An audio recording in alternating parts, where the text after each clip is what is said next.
뒤 찬 공기가 밀려들면서 대부분 지역이 올가을 들어 가장 추운 날씨를 기록했고 강풍도 오전까지 이어지면서 도내에만 200건이 넘는 피해가 발생했습니다. 천연물을 식품과 의약품, 화장품 등 광범위한 산업에 연계하는 천연물 소재 전주기 표준화 허브 사업에 강릉시가 최종 선정돼 천연물 산업 메카로 한 걸음 더 다가섰습니다.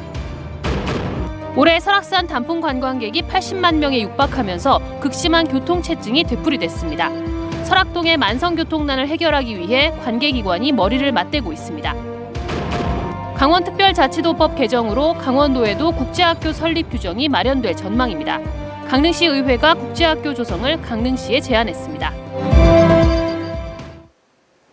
안녕하십니까. 뉴스데스크 강원입니다. 비가 내린 뒤 찬 공기가 밀려들면서 산간 지역은 영하권으로 떨어지는 등 대부분 지역이 올가을 들어 가장 추웠습니다. 오늘 아침 최저기온을 보면 설악산 영하 6.6도, 미시령 영하 1도, 대관령 0.5도까지 떨어졌고 고성 현내 5.1도, 속초 6.3도, 강릉 7.7도 등 해안 지역도 예년보다 추운 날씨를 보였습니다. 영하의 한파가 몰아친 설악산 고지대에서는 상고대가 관측됐습니다. 일부 지역의 한파특보는 오전에 해제됐지만 입동인 내일 아침까지는 추위가 이어진 뒤 낮부터 기온이 점차 오를 것으로 보입니다. 한편 강풍이 이어지면서 양양의 한 아파트 창문이 떨어져 차량이 파손되는 등 오늘 오후 5시 기준 시설물 피해 신고가 230여 건 접수됐으며 강풍특보는 모두 해제됐습니다. 정부가 추진하고 있는 천연물 소재 전주기 표준화 허브 조성 사업에 전국에서 유일하게 강릉시가 선정됐습니다. 앞으로 강원도의 천연물을 식품이나 화장품, 의약품으로 개발하는 산업의 성장은 물론 강릉시 천연물 바이오 국가산업단지로의 연계도 기대됩니다. 김인성 기자입니다. 농림축산식품부가 역점적으로 추진하는 천연물 소재 전주기 표준화 사업. 천연물의 발굴과 이를 활용하는 기술을 개발해 기업에서 식품이나 화장품, 의약품을 만드는 일련의 과정, 그러니까 천연물의 전체 주기를 표준화하는 겁니다. 전국 9개 지역이 공모해 충북 제천, 전남 장흥과 치열한 경쟁을 벌인 결과 강릉시가 최종 선정됐습니다. 강원도와 강릉시의 강력한 지원 약속에 키스트 강릉 천연물 연구소와 서울대 평창 캠퍼스와의 연계 방안이 좋은 점수를 받았습니다. 전국에서 딱 한 군데만 선정하는 것이고요. 이번에 9대1의 치열한 경쟁을 뚫고 선정이 됐습니다. 오는 2027년까지 모두 450억 원을 들여 강릉과학산업단지에 지하 1층, 지상 3층 규모의 관련 시설이 들어서게 됩니다. 20년째 강원도의 풍부한 천연물을 연구하며 이미 15,000종에 이르는 천연물을 발굴한 키스트 강릉 천연물 연구소는 전문 인력을 확충하는 등 천연물 연구를 확대할 계획입니다. 전문 인력이 더 보강이 될 거고요.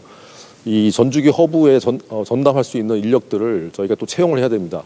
연구했던 그런 그 노하우와 축적을 드디어 어떤 지역사회에 조금이라도 우리가 기여하는 것 같아서 굉장히 기쁜 마음입니다. 이번 사업 선정이 중요한 이유는 강릉시가 구정면 일대에 추진하고 있는 천연물 바이오 국가산업단지에도 많은 영향을 미치기 때문입니다. 실제로 강릉시는 이번 천연물 소재 전주기 표준화 허브에 600개 넘는 기업이 참여할 것으로 보고 있습니다. 강릉시는 이번 공모 사업 선정에 이어 천연물 R&D 센터 사업 유치까지 도전해 천연물 바이오 국가산업단지로 연결할 계획을 밝혔습니다. 앞으로 여기에다가 천연물 R&D 사업을 이제 더 하나 유치하면 천연물 관련 모든 산업에 큰 도움이 되는 그런 강릉으로 거듭나지 않을까 이렇게 생각합니다. 강릉시가 앞으로 천연물 바이오를 토대로 새로운 산업 발전의 구심점으로 도약할 수 있을지 기대를 모으고 있습니다. MBC 뉴스 김인성입니다. 단풍철인 올해 9월과 10월 2달간 설악산에 80만 명 가까운 단풍 관광객이 몰린 것으로 나타났습니다. 속초시와 국립공원공단, 경찰 등이 특별 교통대책을 시행했지만 올해도 교통난은 되풀이됐습니다. 박은지 기자입니다. 설악산 단풍 절정이 코앞에 다가온 지난달 19일. 오전 9시를 조금 넘었지만 소공원 입구에는 이미 긴 줄이 늘어섰고 1,300면에 이르는 주차장도 빈자리를 찾기가 어렵습니다. 4km 남짓 이동하는데 차로 2시간씩 걸리다 보니 아예 멀리서부터 걸어오는 사람들도 있습니다. 올해 단풍철인 9월, 10월 2달간 설악산을 찾은 관광객은 78만여 명으로 지난해보다 10만 명가량 늘었고 고질적인 교통난은 올해도 반복됐습니다. 소공원 주차장이 꽉 차면 입구에서부터 차량 진입을 통제하는 등의 방식으로 대책을 시행했지만 불만은 여전했습니다. 일단 여기 1차선이잖아. 아무리 노력해봐야 거기서 거기래요. 근본 대책이 없잖아. 만난 주민들만 희생해야 되고. 일대 주민들은 주차장 추가 확보와 진입로 확장 등 근본적인 대책을 마련하고 트램 같은 친환경 교통수단을 도입하라고 요구하고 있습니다. 국립공원공단과 속초시는 각각 교통난 해소를 위한 연구과제, 용역을 진행 중인데 긴밀한 협업을 통해 이르면 이달 말쯤 중장기 대책을 마련할 예정입니다. 합리적인 교통 개선 방안에 대해 강원연구원에 연구 의뢰를 실시하였고 국립공원공단과 협업하여 탐방로 개설 및 도로 확장에 대하여 지금 긴밀하게 논의 중에 있습니다. 설악동 활성화를 가로막는 만성적인 교통난에 대해 이번에는 제대로 된 해법이 마련될 수 있을지 결과가 주목됩니다. MBC 뉴스 박은지입니다.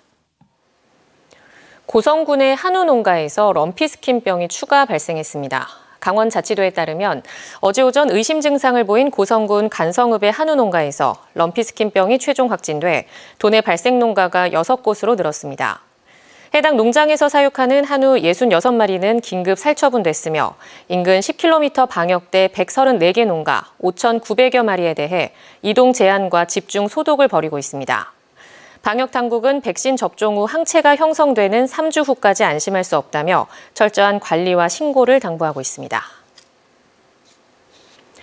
동해안권 경제자유구역 강릉 옥계 지역에 국제학교 설립이 추진되고 있습니다.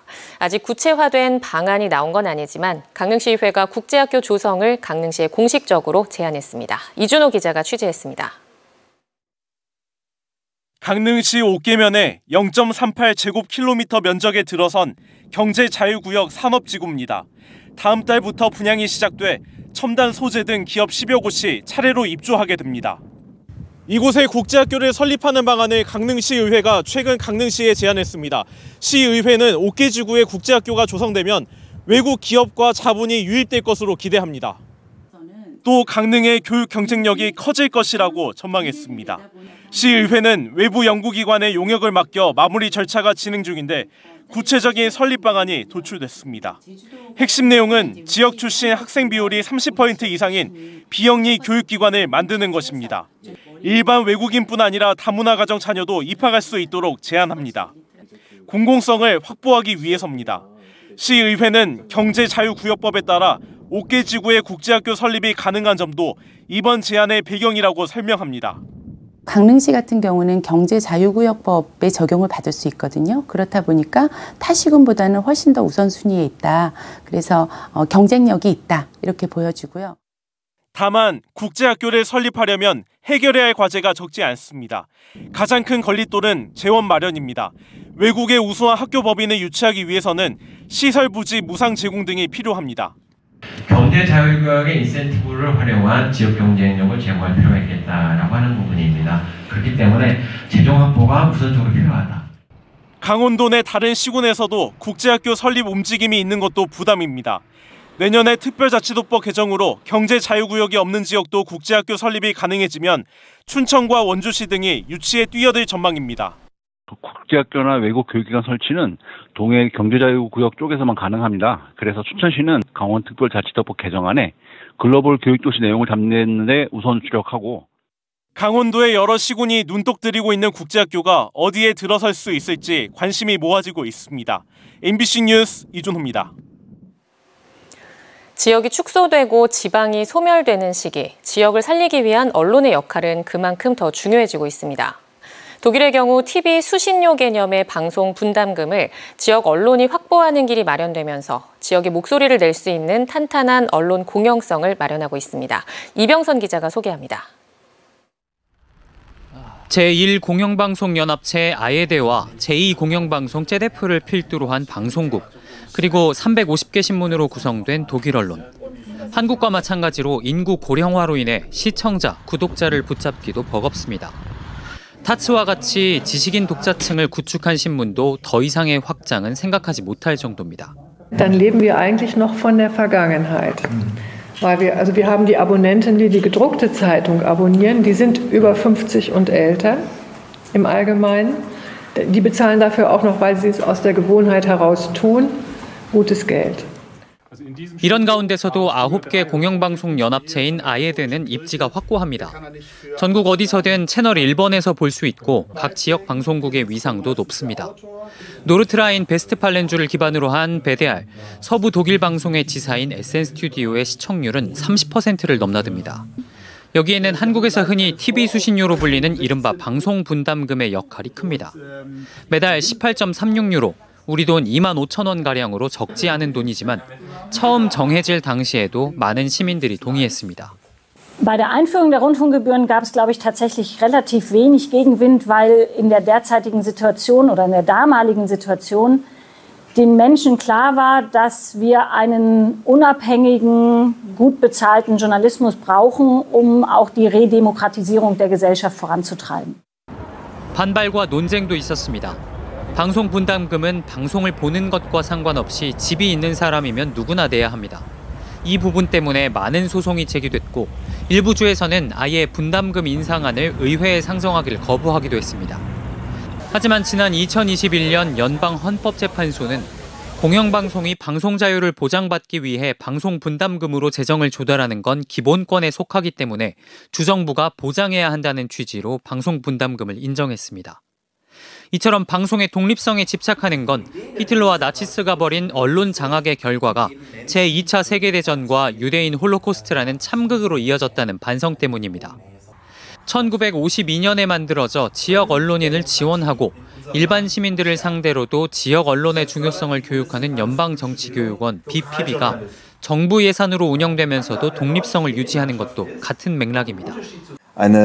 Diktatur, die ganz viel Propaganda gemacht hat und ganz viel versucht hat, als Staat Menschen zu manipulieren.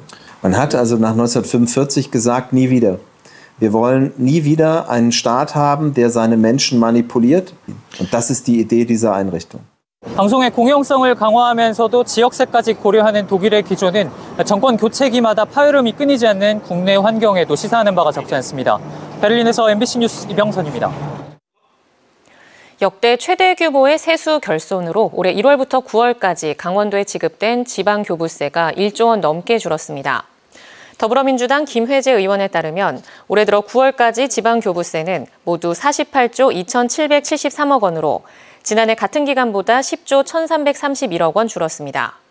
강원도도 1조 878억 원이 감소하면서 경북, 전남, 전북, 경남에 이어 전국에서 5번째로 감소 폭이 컸습니다. 지방교부세는 보통교부세와 부동산 교부세로 나뉘며 정부가 내국세 총액의 19.24%를 지자체에 교부하는 제도입니다. 동해와 태백, 삼척 지역 학교시설 개선을 위한 교육부 특별교부금이 확보됐습니다. 이철규 국회의원은 하반기 교육부 특별교부금으로 41억 300만 원을 확보해 동해시 북평중학교와 태백시 태백중학교에 체육관을 신축할 수 있게 됐습니다. 또 1993년 현재 건물로 신축 이전한 삼척중학교의 경우 지은 지 30년이 돼 건물 외벽이 노후된 만큼 교사동 외벽을 보수할 예정입니다. 한편 강원도 내 전체적으로는 하반기 특별교부금 124억 원이 확보돼 86개 학교 체육관 신축 보수와 특별교실 신축에 쓰일 예정입니다. 전국적으로 빈대가 확산하는 가운데 강원특별자치도가 빈대 퇴치에 특별조정교부금 1억 원을 긴급 편성했습니다. 강원자치도는 최근 원주의 한 기숙사에서 빈대가 출몰해 소독해달라는 요청에 따라 방역을 진행했고 취약계층 시설과 숙박업소, 식품 접객업소 등의 방역 소독을 지원합니다. 강원도는 또 소독 의무 대상 시설은 정해진 횟수와 기간에 맞춰 소독을 실시해 줄 것을 당부했습니다. 강원도의회 제324회 정례회가 오늘 개회해 다음 달 15일까지 열립니다. 이번 정례회에서는 강원도와 강원도 교육청에 대한 행정사무감사를 내일부터 17일까지 진행합니다. 또 오는 22일부터는 내년도 예산안에 대해 오는 29일까지 상임위별 예비심사, 다음 달 4일부터 13일까지 예산결산 특별위원회 본심사가 열립니다.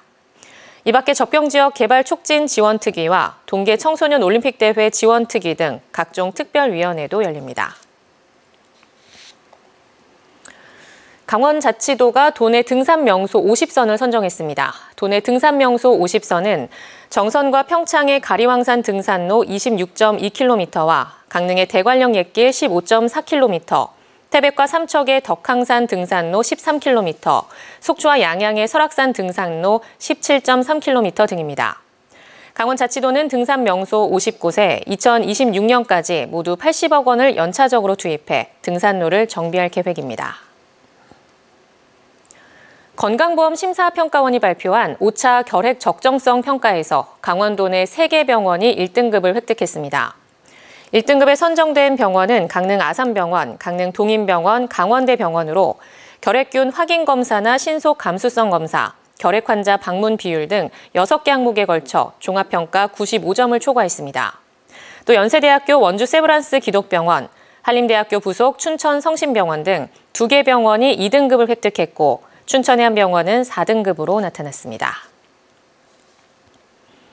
운영 2년차를 맞은 동해 시티투어버스의 지난달 탑승률이 크게 올랐습니다.